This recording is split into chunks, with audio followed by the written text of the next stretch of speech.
Agusanmu dia. Ada. Agus kendi ya. Agus. Agus. Kita petugasnya kan Pak, ada tiga masalah toh. Teman-teman, sekolah yang bisa Kalau sudah kumpul lagi nggih. Kita. Sudah kumpul lagi. Ampun kata segera dhewe nggih.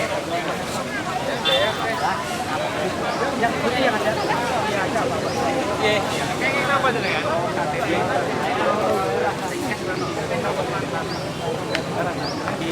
Dealer kemudian dilanjutkan ke Polres, didampingi dari Polsek Kota, dan akhirnya kita telah sepakat berkumpul di sini dalam rangka mempersiapkan pelaporan yang akan diterima Polres nanti. Sesuai arahan dari Polres, ya kita harus yang pertama itu menyiapkan alat-alat bukti yang ada sesuai harapan kemarin ya.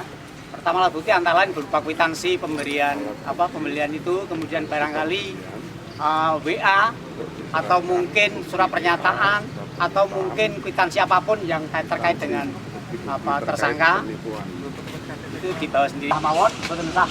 Sudah kemarin nanti biar dari aparat kepolisian nyaman untuk mengendalikannya. Setuju ya? Kita sepakat pokoknya berjuang bersama-sama untuk keadilan yang seadil-adilnya. Jadi harapannya kita quit tetap milik kita, tidak memilah-milah ya. Setelah kita klasifikasi itu ada 5 jenis korban jenis ini kumpul dari satu, berapa orang, berapa puluh mungkin begitu korban jenis ini dan seterusnya. Mendapat diskon, terus tapi dibuat kredit dalam jangka waktu tertentu. Kemudian BPKB itu dibuat jangka 1 tahun sampai 2 tahun, betul ya? Kemudian yang kedua, menyerahkan motor, diganti motor yang baru, ditambah uang. BPKB 1 tahun sampai 2 tahun sudah dapat motor ataupun belum? Ada. Jelas ya. Kemudian yang ketiga, menyerahkan motor yang lama terus diganti motor yang baru, tidak tambah. BPKB 1 sampai 2 tahun sudah dapat motor atau belum? Pasti ada yang sudah dapat, ada yang belum ya toh? Ya. Kemudian yang keempat, ini investasi dana ratusan juta dan puluhan juta. Ini yang melapor ke pribadi saya banyak sekali. Ada yang 100, ada yang 200, ada yang 30. Mungkin berupa kulkas, mesin cuci, bahkan motor. Ada ya, TV. Ya. Nggak dapat apa-apa, cash, belum dapat motor. Namanya sih harga dihitung 21 juta. Kamu uangka 11 juta dapat motor. Yang sore sak gelemu 2 sampai 3 tahun. Itu baru lagi. Gak ditentukan saat duwemu. Terus saya angsur 1 juta, saya udah keluar 12 juta. Pak, namanya siapa Pak? Saya Pak Muh Mariani dari Sukodono. Tindak lanjut kemarin, barangkali diperbolehkan. Yang kedua, melanjutkan ke Polres. Ya. Dan antara lain yang pertama, ini selama proses hukum belum selesai, artinya inkrah berkekuatan hukum, kita berusaha untuk dari dealer yang difasilitasi Polres nanti tidak boleh dealer itu menarik motor maupun meminta angsuran, baik angsuran maupun bunganya. Setuju? Itu seandainya apa? Kalau ada mungkin kolektor yang datang ke rumah atau gimana untuk memaksa itu Bisa dipidanakan? Ya, bisa dijawab saja. Ini masih hukum proses. Saya macamnya Masih kita kan penanganan polisi perlu sampai selesai aja. penjelasan sama teman-teman semua itu kan layakan kita gitu. Dan nanti kita akan mencoba. Kan mungkin ada satu dua datang ke rumah-rumah itu mungkin kan ada kan. Layakan maksudnya kan rata-rata sudah jatuh temponya sudah habis. Pak Jitur. Kode.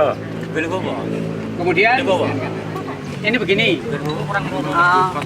supaya dipahami. Saya minta pokoknya tetap harus koordinasi terus-menerus, jangan sampai main sekar PD. Setuju ya? Kemudian kemarin dari hasil pengarahan dari Polres, semua korban itu harus melakukan semuanya. Yang harapannya malah sendiri-sendiri, namun jenengan menolak. Karena apa?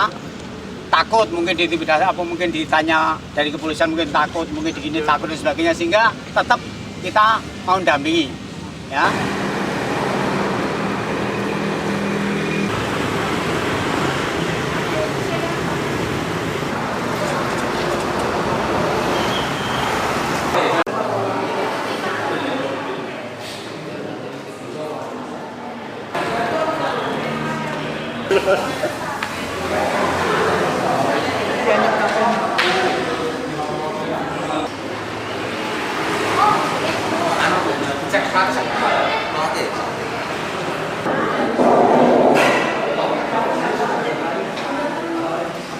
Ketemu pimpinannya, baik dari marketingnya, kemudian bagian administrasi, kemudian bagian apa itu NSC-nya, kreditnya, terakhir pimpinannya sudah menyampaikan keluhan-keluhan dari korban. Ada kesan jawabnya tidak sampai 2 jam itu, tidak bisa ada kesan mengarah ke oknum. Jadi yang akan korbankan kesannya ada M itu. Ya, yang di Mustaqim itu. Padahal dalam kami juga kan kami hanya seorang pegawai kecil bagian marketing kok bisa membobol ratusan motor sampai miliaran. Ini berarti kan kita sendiri nggak bisa menerima bagian. Dan saya sangat menduga itu sistem, jadi melibatkan terorganisir ya jelas dari karena apalagi sudah berjalan 5 tahun sampai 6 tahun. Iya, bisa dibayangkan. Itu yang sudah diterima itu. Nah, terus rata-rata kalau korbannya tadi berapa Pak? Sementara 240 yang data dia ketemu Pak Edi pimpinannya. 240 itu yang di Orang ya? Yang 240 motor. Oh, 240. Kemudian yang 60 katanya lancar. Yang lainnya macet. 240 motor itu untuk berapa orang? Nah itu agak waktunya ini macet total. Kemudian modus yang lain, ada menyerahkan motor diganti dengan motor yang baru. Motor bekas diganti motor yang baru. Kemudian ada yang tambah uang. Misalnya motornya Scoopy, jadikan PCX, berarti kan ada yang tambah 8 juta, ada yang 7 juta begitu misalnya begitu. Jadi sama BPKB 1 tahun sampai 2 tahun. Keluarnya BPKB? Iya, maksudnya begitu. Bahkan itu ada yang sudah mendapatkan motor, ada yang belum. Transaksi sudah, tapi belum dapat motor. Berarti sudah bayar lunas? Yang itu cash? Iya, cash. Berarti kan rugi, sudah kehilangan motor, kehilangan uang, hilang. Terus akhirnya ketahuan kebobolnya gimana? Dari korban gimana? Langkah korban, ini sementara kemarin kan guduk di dealer. Saya kebetulan saya juga korban juga. Namun arahnya keladanya semrawut, nggak teratur. Kita mencoba mengkoordinasi. Carukan, sing siapa carukan, akhirnya kita ditunjuk menjadi koordinator bersama Mas Abi. Kita ajak wawancara ke pimpinan. Pimpinan tidak memberikan solusi karena oknum, indikasinya begitu. Kita melanjutkan koordinasi dengan Polsek Kota dulu. Polsek Kota datang, ketemu pimpinan berempat, ya. Nah, terus nggak menyelesaikan masalah juga akhirnya tindak lanjut ke Polres. Ini mau laporan ke Polres? Polres sudah ketemu, intinya dilengkapi administrasinya dulu. Makanya kita klasifikasi. Biar nanti rapi, korban bentuk ini berapa puluh, ini berapa puluh kita rekap, kalkulasi, kemudian kita nanti ke Polres. Oh, hari ini juga ke Polres?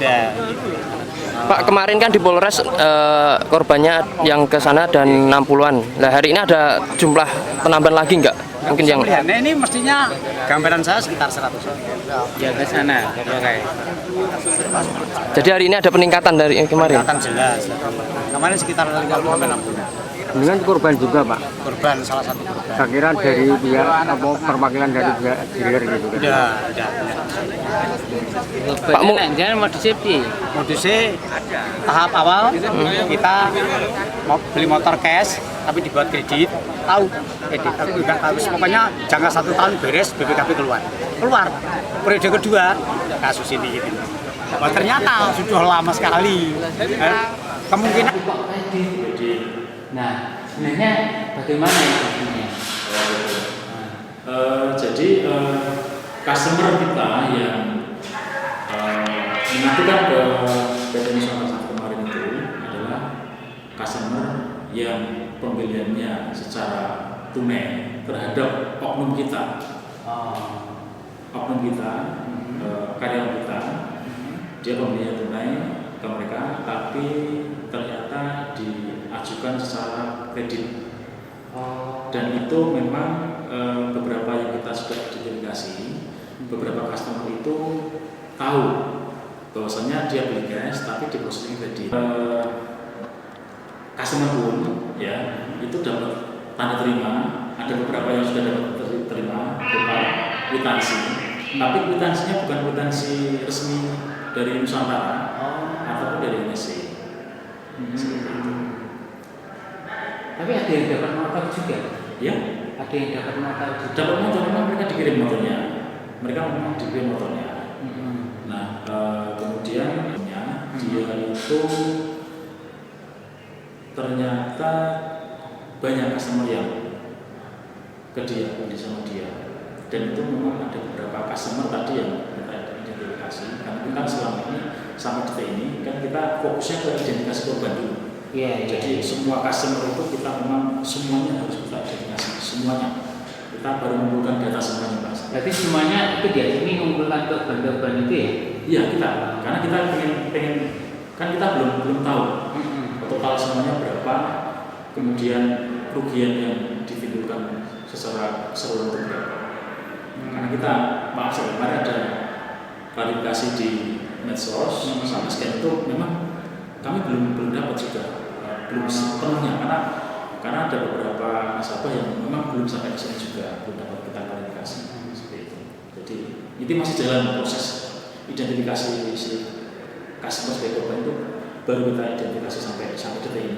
Sampai seperti ini. Posnya seperti itu dulu. Itu kemungkinan sampai berapa ya? Kemungkinan kerugian. Artinya kan itu yang ini. Tapi sudah cash sama kredit. Karena kita kan tahunya kan baru saja. Sehingga kan ini kan muncul kayak gitu kan.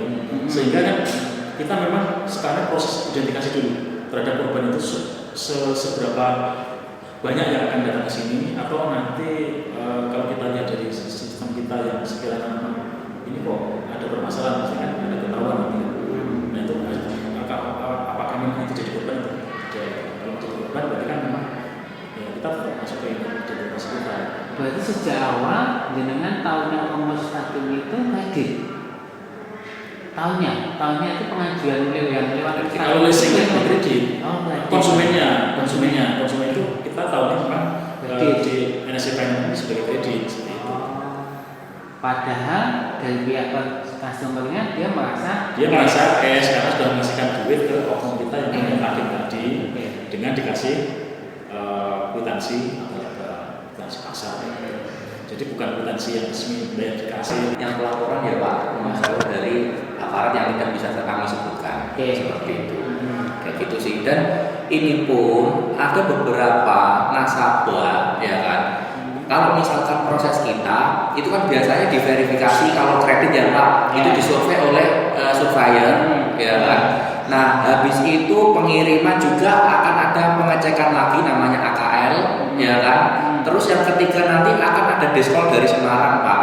Nah, rata-rata itu lolos ya kan. Nah, ini kami ada bukti ya kan yang bahwasanya konsumen ini memang sengaja disetting Pak, seperti itu. Nah, ini ada rekamannya. Apakah nanti saya kirimkan sama Bapak atau kita dengarkan aja enggak apa-apa nanti seperti itu. Gitu sih ceritanya. Jadi itu seakan-akan konsumen seperti ini. Konsumen memberikan uang 16 juta atau ada modus yang lain motor second 15 juta cukup bayar 3 juta ya kan sudah mendapat motor baru tapi konsumen itu disetting ya kan ketika ada buktinya ini konsumen mengaku bahwa dapat contekan dari si oknum ini yang bernama Pak Mustaqim ini. Jadi konsumen antara konsumen dengan si oknum ini ada komunikasi di luar apa ya? Berarti pengetahuan sendiri. Iya, kan intinya kan konsumen juga tahu bahwasanya dia juga tunai, tapi dikreditkan agar supaya bisa dapat kredit harga yang murah. Sekarang kalau bayangin aja kalau si Mustaqim oknum itu tadi memberikan harga yang sangat ekstrim, misal harga motornya 17 juta, kemudian suruh bayar 14 juta, siapa sih yang tertarik? Iya. Nah, tujuannya adalah untuk mendapatkan harga itu. Konsumen pun juga mau dikondisikan, disetting sama si oknum tadi gitu. Sebenarnya tawaran itu nggak nalar ya? Nggak nalar, makanya dari dealer kita kan juga tidak ada program seperti itu. Dan itu kan mungkin terselubung dari apa kerabatnya si hakim tadi, karena kan informasi kita terima memang ada yang banyak konsumen itu memang ada hubungan masih ada hubungan. Terus ini Mas, tadi beberapa ngumpul di Pujamu, ini sekarang masih ada. Nah, itu rencana mereka. Kemarin kalau nggak salah ke Polres juga. Ke Polres. Nah, ini kemudian juga ke Polres. Nah, prosesnya apakah itu aduan atau minta difasilitasi atau bagaimana saya nggak tahu. Nah, nanti sikap dari dealer bagaimana? Kalau kami tetap welcome, kita welcome. Mereka minta bertemu dengan saya, sebenarnya mereka kesini. Cuman karena terlalu banyak, ya. Kemudian kita juga pada saat itu kita memang proses identifikasi, kita fokusnya di situ. Jadi kalau mereka dengan serta-merta banyak segitu, kemudian kita jelaskan pun juga ternyata tidak bisa diterima. Artinya kalau mereka bisa bertemu dengan kita konsumen sendiri ya, satu persatu kita akan jelaskan, kita akan berikan penjelasan ya nanti seperti apa seperti itu. Karena kan lebih enak seperti itu, lebih solutif gitu ya, daripada kayak memang kesini kemudian terlalu banyak juga sih, kamu juga terima kan, kamu keterbatasan juga. Pada akhirnya memang tidak ada kesepakatan sama sekali, karena memang kedua pihak memberikan penjelasan yang intinya saya yang benar gitu kan. Nah itu nanti kalau tanggapan kita, kalau memang mereka melakukan polisian, ya mungkin kita persilakan. Kita juga mau secara proses prosedur secara mengikuti ya. Kami pun juga karena oknum kita juga merugikan kami secara non materi nama baik kami pun juga akan menuju ke langkah hukum untuk ini untuk yang oknumnya, karena kan mereka telah beberapa yang sudah diberikan dan itu yang berimbas kepada orang pasti. Itu memang karya semesta ini. Iya, sejak kapan? 2012. Udah lama ya. Semenjak adanya katanya Stakem ini pernah muncul di sini ya? Muncul. Terakhir dia itu hari Sabtu. Kemarin? Hari Sabtu minggu kemarin. Nah ini tanggal 8. Tanggal 8 dia masih ada di sini Pak. Masih ada di kantor sini kita lihat. Tapi setelah hari Senin itu sudah nggak absen, dia datang. Kita dapat informasi dia sudah kabur dengan semua keluarga dia, keluarga anak istri dan semuanya sudah ada di lokasi.